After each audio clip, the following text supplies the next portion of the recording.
Welcome.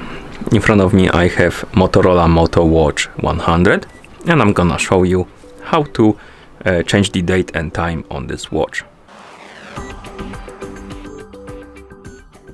First, we need to wake up the screen on our watch, and you can do it by pressing the upper button.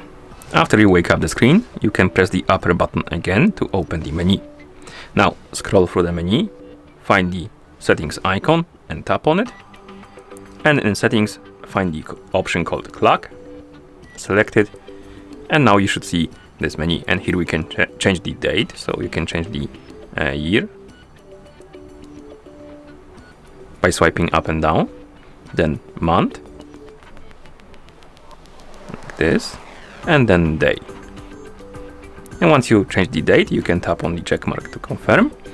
Next we can change the time, so we can change the hour and minutes, and then we can tap on the check mark. And once you're done, you're gonna be back in the settings. Then you can press the upper button to go back to watch face, and as you can see, the changes applied. And that's how you change the time and date on this watch. Thank you for watching. If you found this video helpful, please consider subscribing to our channel and leaving the like on the video.